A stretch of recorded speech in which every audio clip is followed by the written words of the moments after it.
Άκου Ηλιάδη. Και με ποια ιδιότητα είμαι εδώ στο σύλλογο. Εδώ είμαι ο προπονητής, τυπικά, αλλά ναι, ταυτόχρονα νυχτοφύλακας, επιστάτης, καθαριστής, διαιτητής, συνοδός των παιδιών. Ναι, αλλά κατά κύριο λόγο, ναι, προπονητής.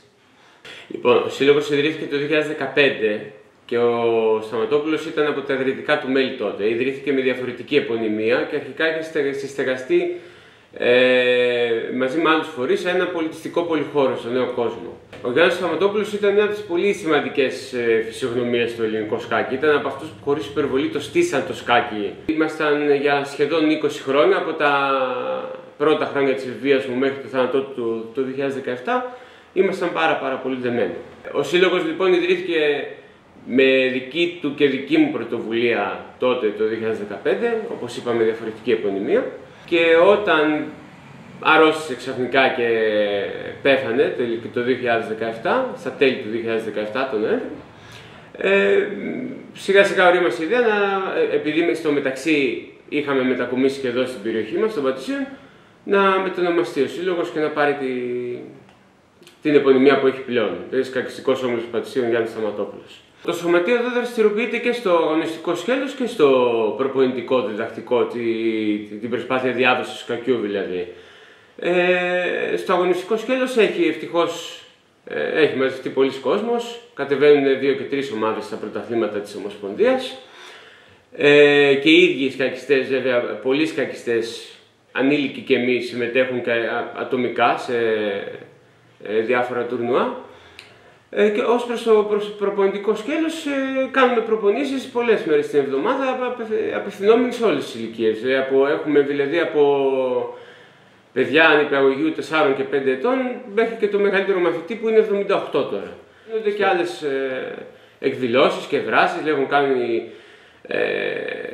διαλέξεις, συμμουλτανέ, βιβλιοπαρουσιάσεις, πάρτι. Εντάξει, η περιοχή μας εδώ είχε πάντα μια φήμη παρεξηγημένη.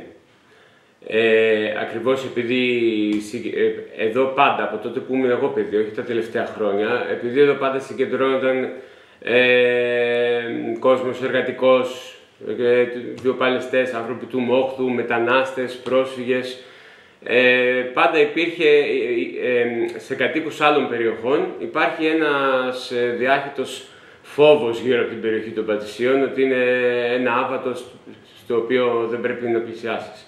Παρ' όλα αυτά, για κάποιον που ζει εδώ, πόσο μάλλον κάποιον που έχει γεννηθεί, καταλαβαίνει ότι δεν είναι η κατάσταση τόσο επιβαρημένη. Για μένα ίσα-ίσα τώρα είναι οι καλές εποχές των Πατησίων και όχι η δεκαετία του 60 και του 70 που ουσιαστικά ήταν η πρώτη αστική περιοχή της Αθήνας, η πρώτη περιοχή που γνώρισε σοβαρή αστική ανάπτυξη.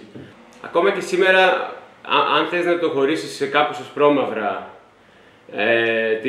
τους κατοίκους των Πατησίων, από τη μια είναι οι μετανάστες, οι πρόσφυγες, οι άνθρωποι που περνούν δύσκολα, που παλεύουν, και από την άλλη είναι οι παλιοί κάτοικοι που τώρα πια είναι άνω των 80, οι οποίοι νοσταλγούν την εποχή που έβλεπαν αυτού τους κολονακιώτες. Εγώ στη δική μου καθημερινότητα δεν έχω διαπιστώσει κάποια περίπτωση μη αρμονική. Χωρίς αυτό να σημαίνει βέβαια ότι εγώ δεν εκπροσωπώ το σύνολο των πατησιωτών. Δυστυχώς υπάρχει ένα φάσμα που φτάνει έως και το πολύ μαύρο. Που αυτό για παράδειγμα, μιας και μιλάμε για αρμονία, φάνηκε πάρα πολύ στα χρόνια της κρίσης, πριν την πανδημία.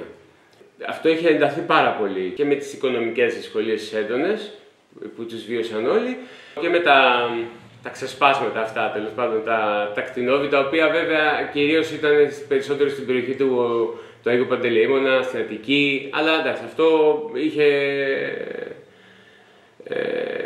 είχε αντίκτυπο, είχε φτάσει και εδώ. Κατά κύριο λόγο είναι παιδιά μεταναστών και προσφύγων. Είναι κυρίως δηλαδή από τις χώρες τις πρώην σοσιαλιστικές, στις οποίες το σκάκι ούτως ή άλλως είχε γνωρίσει πολύ μεγάλη άνθηση. Αλλά ναι, είναι και από Βαλκάνια, Αφρική, Ασία, δηλαδή όχι εδώ, έχω 2 τμήματα τα οποία απαρτίζονται αποκλειστικά από μεταναστόπουλα.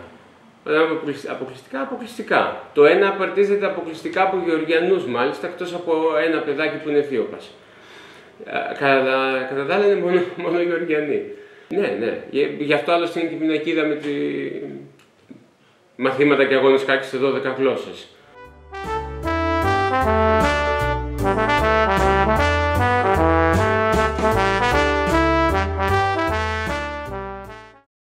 Το σκάκι δεν είναι τόσο δημοφιλές όσο άλλα αθλήματα τώρα όπως το ποδόσφαιρο ή το μπάσκετ. Δεν χρηματοδοτείται από το κράτος, δεν υπάρχει βοήθεια, άρα αυτό είναι κοινός τόπος. Σε όλους τους σκακιστικούς ομίλους υπάρχουν συνήθως 2-3 άνθρωποι που σηκώνουν όλο το βάρος επειδή έχουν το μεράκι και το πάθος τους και τραβάνε και το μεγαλύτερο μέρος της δουλειάς. Λοιπόν, υπάρχει μια διάχυτη παρεξήγηση βέβαια ότι ένα παιδί αν ασχοληθεί με το σκάκι, αργά ή γρήγορα θα μετεξελιχθεί σε διάνοια. Αυτό δεν ισχύει. Πέρα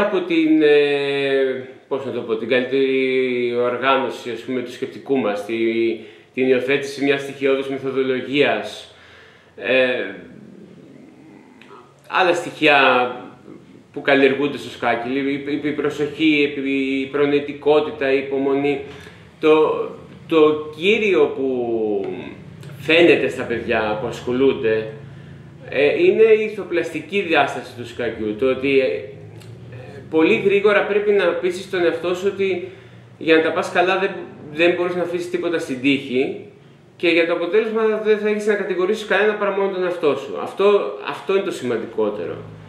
Οπωσδήποτε βοηθάει και στις σχολικές επιδόσεις και ένα παιδί που θα ασχοληθεί εξοικειώνεται και με το διάβασμα κάπως, γιατί αυτό είναι ούτως ή άλλως ζητούμενο, γιατί το σκάκι και το διάβασμα πάνε χέρι-χέρι. Δεν γίνεται, για να βελτιωθείς πρέπει να διαβάσεις.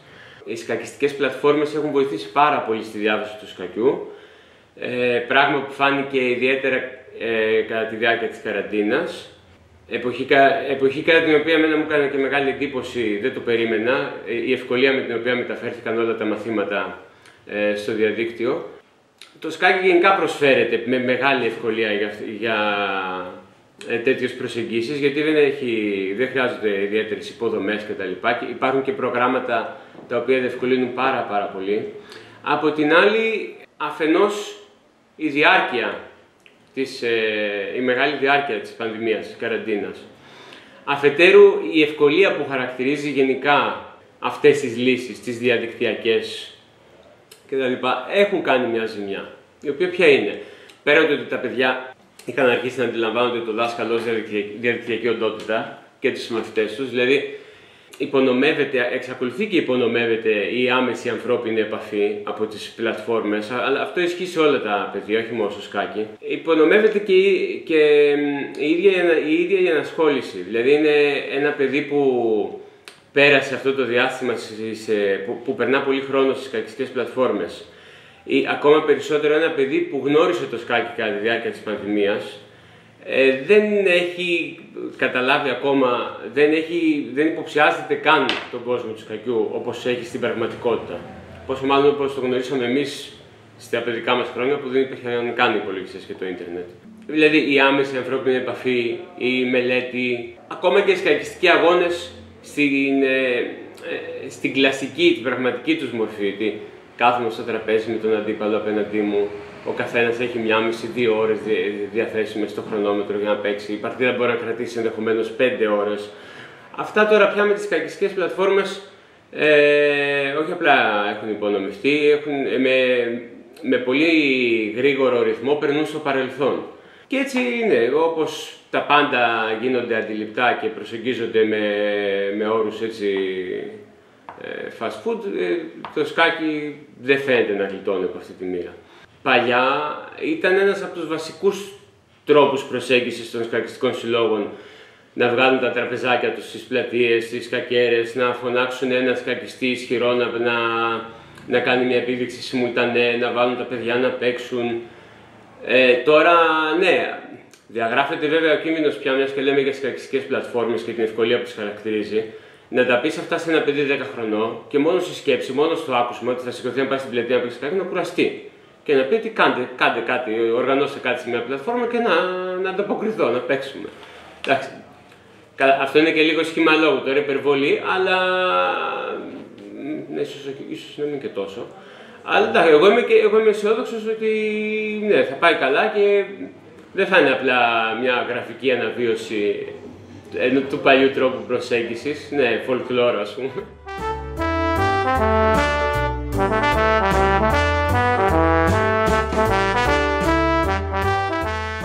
Το κύριο ζήτημα, και ας ακούγεται κάπως κοινικό, είναι η οικονομική παράμετρος για όλα τα σωματεία. Γιατί η οποία οικονομική παράμετρος δεν μεταφράζεται απαραίτητα σε άμεση βοήθεια και επιχορηγήσεις.